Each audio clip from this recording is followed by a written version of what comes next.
नमस्कार, आप देख रहे हैं बिजनेस टुडे बाजार। मैं हूं हर्ष शर्मा। एक बार फिर मैं आपके सामने हाजिर हूं बड़ी खबर लेकर। मतलब आप समझिए कि जो रिटेल निवेशक है बेसब्री से इस कंपनी के रिजल्ट्स का इंतजार कर रहे थे और आखिरकार ये रिजल्ट्स आ गए हैं Q1 के। हम लोग बात कर रहे हैं इंडियन रिन्यूएबल एनर्जी देव एजेंसी यानी कि ईडा की। ईडा ने अपने नंबर्स Q1 के जारी कर दिए हैं। ये नंबर कैसे हैं और स्टॉक पर क्या सोमवार को असर हो सकता है, तमाम पहलू पर हम लोग चर्चा करेंगे। साथ ही मार्केट एक्सपर्ट्स का क्या कहना है, नए टारगेट्स क्या हो सकते हैं स्टॉक के लिए, सब चीज़ों पे हम लोग चर्चा करेंगे। बस उससे पहले आपको करना क्या है, हमारे चैनल बिजनेस टुडे बाजार को लाइक शेयर सब्सक्राइब करना नहीं भूलना है। तो सबसे पहले रिजल्ट्स पे चर्चा करते हैं, रिजल्ट्स कैसे रहे। लेकिन मैं आपको बताऊं, रिजल्ट से पहले स्टॉक में बम्पर तेज़ी रही है। पिछले 5 दिनों में अगर आप देखें तो ये जो स्टॉक है ईडा का करीब 20% तक भागा है। जी हाँ, पिछले 5 दिनों में 20% ये स्टॉक भागा है। और अगर आप एक महीने की चाल देखें तो बहुत ही बम्पर ज़बरदस्त करीब 60% की तेज़ी रही है। हालांकि शुक्रवार के बाद रिजल्ट, जब मार्केट बंद हो गई तब रिजल्ट आए, लेकिन 284 के लेवल पर ये जो था बंद हुआ शुक्रवार के दिन और 300 के लेवल को टच करता हुआ दिखा। अब निवेशकों के मन में सबसे बड़ा सवाल है कि इसके नए टारगेट्स क्या हो सकते हैं, तो ये भी हम लोग बताएंगे। लेकिन अब हम लोग रिजल्ट्स की चर्चा करते हैं कि भाई आखिर रिजल्ट्स रहे कैसे हैं। तो देखिए, सबसे पहले हम लोग बात करते हैं प्रॉफिट आफ्टर टैक्स की। प्रॉफिट आफ्टर टैक्स की स्थिति कैसी रही है यहाँ पर। तो प्रॉफिट आफ्टर टैक्स जो था, आप पिछले हम वाई ऑन वाई बेसिस पे कर लेते हैं एक बार, पिछले साल दर साल के हिसाब से। तो आप देखिए, पिछले साल ये करीब Q1 में 294 करोड़ के आसपास था। इस बार 383 करोड़ आया है। 383 करोड़ यानी कि जंप कितना परसेंट के हिसाब से हुआ, करीब 30% या 30.5% के आसपास का जंप आप के हिसाब से देखने को मिला है। अब रेवेन्यू फ्रॉम ऑपरेशन देखें, आय की स्थिति क्या है यहाँ पर। तो आय की स्थिति देखें यहाँ पर तो 1143 करोड़ था, उससे बढ़कर 1501 करोड़ रुपए के आसपास यहाँ पर रेवेन्यू फ्रॉम ऑपरेशन से आया है। और ये जंप किस हिसाब से हुआ, ये करीब 32% के हिसाब से जंप हुआ। ठीक है, 32 के आसपास का प्रतिशत का जंप हुआ। प्रॉफिट आफ्टर टैक्स में भी 30% का जंप हो गया, रेवेन्यू फ्रॉम ऑपरेशन में भी 32% का जंप हो गया। अब यहाँ पर समझने वाली बात यह है लोन सेंशंस, क्योंकि लोन सेंशंस क्या होता है, बहुत इंपॉर्टेंट चीज़ होती है कितने लोन सेंशंस किए गए। किसी भी एनबीएफसी के लिए बहुत इंपॉर्टेंट चीज़ होती है ये। तो यहाँ पर लोन सेंशन की बात करें तो पिछले साल 1890 करोड़ के आसपास के लोन सेंशंस हुए थे। अब इसमें आप धमाकेदार आप कहें कि जंप देखने को मिला है।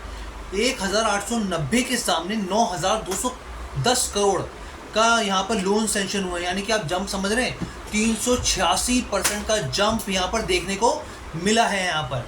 अब इसके अलावा यहाँ पर लोन डिसबर्समेंट्स कितने हुए, कितने डिसबर्स किए गए हैं यहाँ पर। तो ये 3173 करोड़ के सामने 5325 करोड़ के लोन डिसबर्स हुए हैं यहाँ पर। क्योंकि देखिए, सेंशंस होता है, सेंशंस करना अलग चीज़ होती है, डिसबर्स करना कि भाई जारी कर दिए गए वो अलग चीज़ होती है। तो यहाँ पर लोन डिसबर्समेंट में कितना परसेंट का जंप है, 67% का जंप जो है, करीब 68% ही मानिए, क्योंकि 67.84% है। तो 68% का जंप यहाँ पे लोन डिसबर्समेंट में देखने को मिला है। लोन बुक कितनी बड़ी है, तो लोन बुक के हिसाब से देखें तो 47,206 करोड़ थी पिछले साल, वो अब यहाँ पर 63,206 करोड़ हो गई है। यानी कि करीब 33% 34% का जंप यहाँ पर भी देखने को मिला है।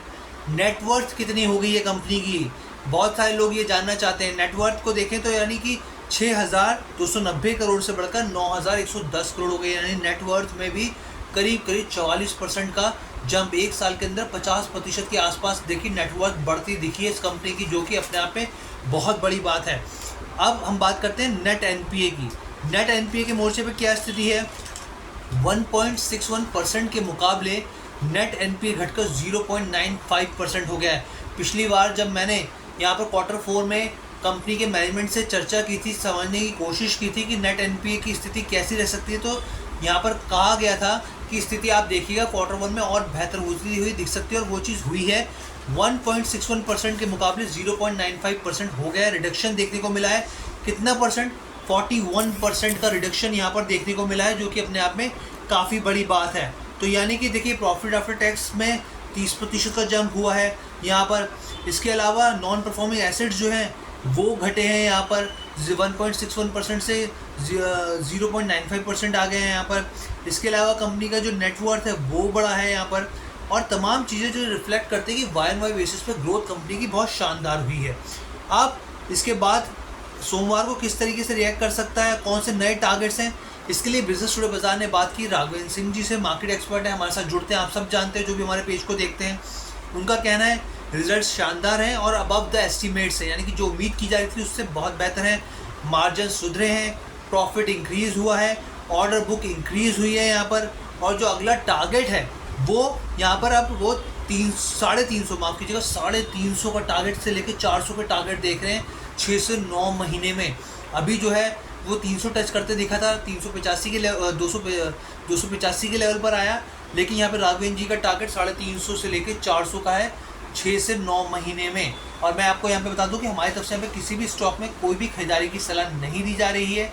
हमारा काम है आपको जानकारी देना। कैसी लगी वीडियो कमेंट करके ज़रूर बताइएगा। बिजनेस टुडे बाजार के साथ जुड़ने के लिए धन्यवाद।